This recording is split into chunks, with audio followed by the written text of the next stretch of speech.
Welcome back, and tonight we're talking about men's health, and I am joined by one of my favorite go-to doctors, Dr. Katrina Miller. Dr. Miller, during the break we were talking about cancers, and we were talking about testicular cancer specifically, and Right. the age range is 18 to 35. Right, highest incidence between 18 and 35. So one of my main points of education for that age range is testicular self-exam. So guys can understand that basically your testicles feel like hard-boiled eggs, and if you feel something that feels like a rock on top of the testicle, that's something we need to know about.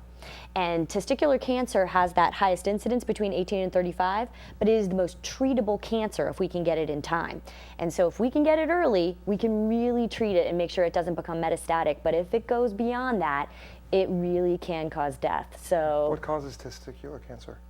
well, it's the germ cells Okay. of the testicles, and it probably has something to do with genetics and what happened in utero. When somebody has cryptorchidism, where the testicles haven't descended properly, you have a higher risk for cancer. So there's various things, and we don't know all the basic reasons why, but we do know some risks, and so we know those people that we need to target for those treatments or for screening. But everybody between the age of 18 and 35 should be doing self-exams on their testicles at least once a month.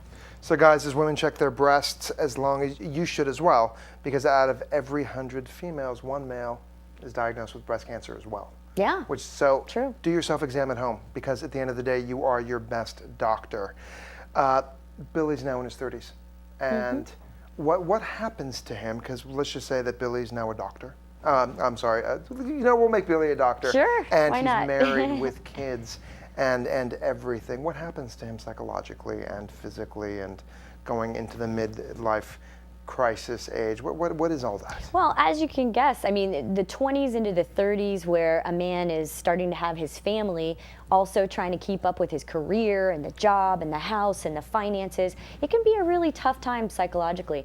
And while hopefully a great marriage will be a good support and great kids will be some fun and activity that he can go home to, I think men are generally taught to not talk about what's going on with them, not to vent, what's on the inside. That's inherent in men, isn't it? I'm not sure if it's inherent or if it's something we teach men. I do think that some men are taught to be able to do it better than others.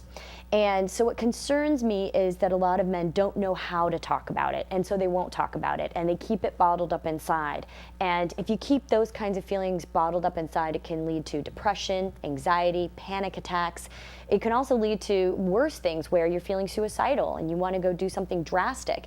And then, like you're mentioning, if it gets into the older age range, let's say 40s into 50s, where you've had your family for a while, but you feel like you really haven't done the things that maybe you really wanted to do because you never really accepted that you wanted to do something different, you might run into that middle life crisis where you just dump everything, your family, your friends, your job, everything, go buy that convertible car and go to some other kind of lifestyle that you want to do that's different. And that's a very sudden and risky kind of a response to a situation that really needs to be addressed in a very different way.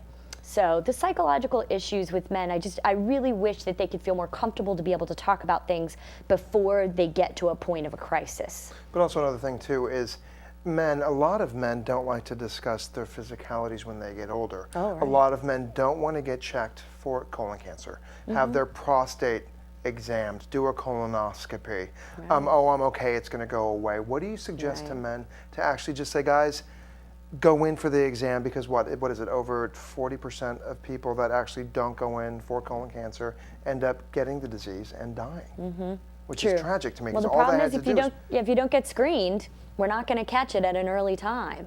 And so then we get it when you're actually having symptoms, and it's probably further along than it would have been if we had screened for it. So leave the ego at the door, go get checked. Please. How many physicals do you think men need to get, just say from the age of 35 on? I would like to say once a year. Okay. I mean, I think it's a great idea to check in with your healthcare provider once a year, just so we can check on everything. We can make sure if you're on any medications, you're on the correct medications. We're also screening for things like how your blood pressure is doing, which is a very common silent problem. You're not going to have symptoms of that, but we really want to treat that before it develops into kidney damage or heart attack, stroke, things like that. We also want to check your cholesterol, see where you are on that. As men get older, the increasing risk of their high cholesterol gets worse, and so we want to make sure that's not a problem. Again, treat it before it becomes more of a problem.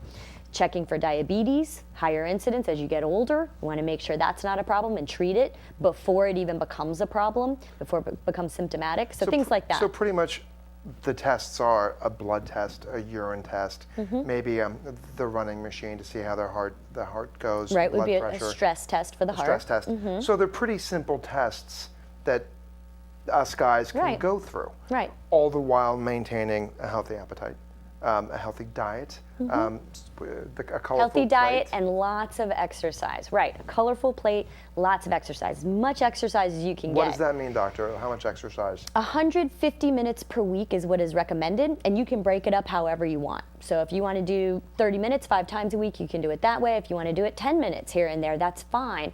The point is you want to try to get that 150 minutes per week or more so that you can get full benefit from out of your week. But like I said, different amounts of time are just fine. So you do what works for you, but what I tell people to do is put it in your schedule. This is just as important as you go into your job.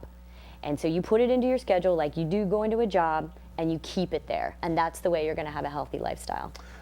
Most men complain that at the age of 45 and higher, the gut starts forming, the fat stays in more places that it shouldn't. Right. Don't look at me. I'm wearing black. It's complimentary. Do you increase that time of workout, or do you just still maintain what you just said about the 150 minutes of exercise? Oh, well, the 150 minutes is a minimum. Okay, guys, do you hear that? 150 minutes a week is a minimum. Maximum is? I would say 24 hours a day. Sky's the limit in regards to you and your health. Yeah, okay? I mean, the point is, if you see yourself spreading, then the best thing you can do about it is exercise. Okay. Definitely eating healthily, but exercise is the best thing you can do to tone everything up.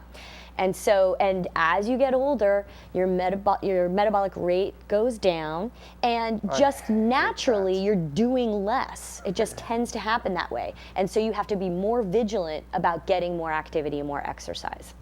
If you find my metabolic rate, will you let me know? Yeah, Because it sure. seriously has Went just, that way. oh, hi there, Down I'm there. catching up. Yep. And then gentlemen in their elderly ages, when does somebody check for prostate cancer? When does someone, when do we find out about those? Yeah, let's talk about 2 things, prostate cancer and colon cancer. Please. And the reason is I don't want people to think that there is a certain type of screening that you have to do. We actually have lots of options these days, and we have more information about what is necessary for prostate or colon cancer screening. So what most men, most people feel when they hear about these kind of screenings are, you know, the what we call the digital rectal examination, where the finger goes into the rectum and we actually feel the prostate to feel what's going on. And we really don't even need to do that anymore. Now, here's what we do know. We do know that PSA, which is a blood test, the prostate-specific antigen, can very much help us out in terms of understanding what's going on with a man and his prostate. Now, that doesn't mean that everybody needs a PSA every year. And what we generally do is we start recommending that people get a PSA after the age of 50, or if they have a higher risk, 40 to 45. Hold that thought, doctor. I am so sorry. When we come back, we will find out if you or someone you know needs to have an exam. Thanks.